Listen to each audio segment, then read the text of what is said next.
شروع اللہ کا نام لے کر جو بڑا مہربان نہایت رحم والا ہے۔ الف لام را، یہ کتاب روشن کی آیتیں ہیں۔ ہم نے اس قرآن کو عربی میں نازل کیا ہے تاکہ تم لوگ سمجھ سکو۔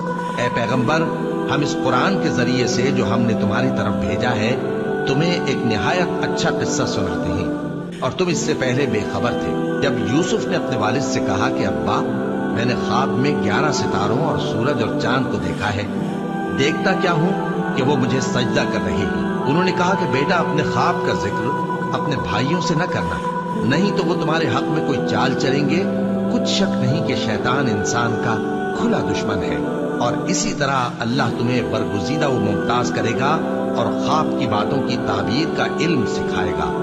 اور جس طرح اس نے اپنی نعمت پہلے تمہارے دادا پر دادا ابراہیم اور اسحاق پر پوری کی تھی، اسی طرح تم پر اور اولاد یعقوب پر پوری کرے گا۔ بے شک تمہارا پروردگار سب کچھ جاننے والا ہے، حکمت والا ہے۔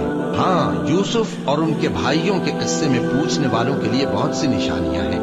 جب انہوں نے آپس میں تذکرہ کیا کہ یوسف اور اس کا بھائی ابا کو ہم سے زیادہ پیارے ہیں، حالانکہ ہم جماعت کی جماعت ہیں، کچھ شک نہیں کہ ابا کھلی غلطی پر ہیں۔ یوسف کو یا تو جان سے مار ڈالو یا کسی ملک میں پھینکاؤ، پھر ابا کی توجہ صرف تمہاری طرف ہو جائے گی، اور اس کے بعد تم نیک لوگوں میں ہو جاؤ گے۔ ان میں سے ایک کہنے والے نے کہا کہ یوسف کو جان سے نہ مارو، کسی اندھے کنویں میں ڈال دو کہ کوئی راہگیر اسے نکال کر کسی دوسرے ملک میں لے جائے گا۔ اگر تم کو کرنا ہی ہے تو یوں کرو۔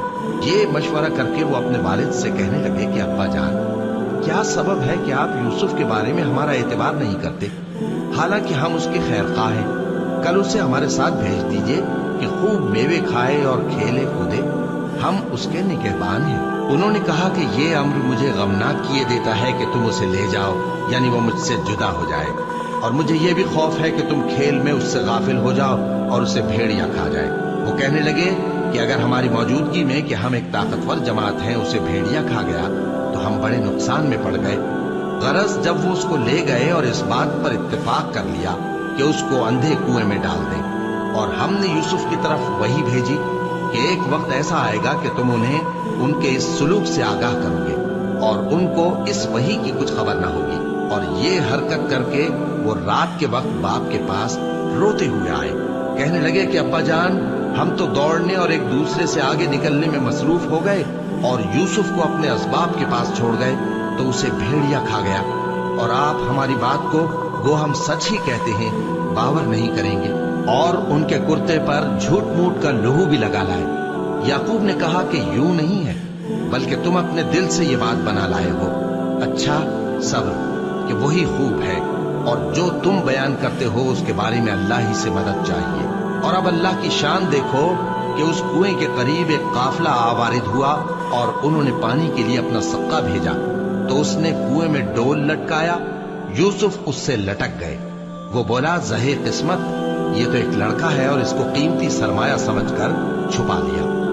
اور جو کچھ وہ کرتے تھے اللہ کو خوب معلوم تھا، اور انہوں نے اس کو تھوڑی سی قیمت یعنی معدود چند درہموں پر بیچ ڈالا، اور وہ اس سے بیزار ہو رہے تھے۔ اور مصر میں جس شخص نے اس کو خریدا، اس نے اپنی بیوی سے جس کا نام زلیخا تھا کہا کہ اس کو عزت و اکرام سے رکھو، عجب نہیں کہ یہ ہمیں فائدہ دے یا ہم اسے بیٹا بنا لیں۔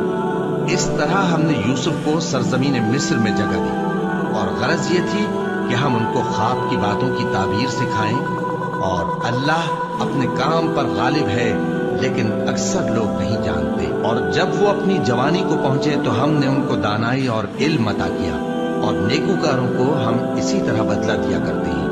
اور جس عورت کے گھر میں وہ رہتے تھے اس نے ان کو اپنی طرف مائل کرنا چاہا، اور دروازے بند کر کے کہنے لگی، یوسف جلدی آؤ۔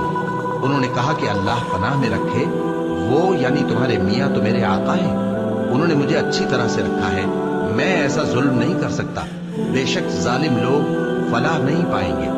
اور اس عورت نے ان کا قصد کیا اور انہوں نے اس کا قصد کیا۔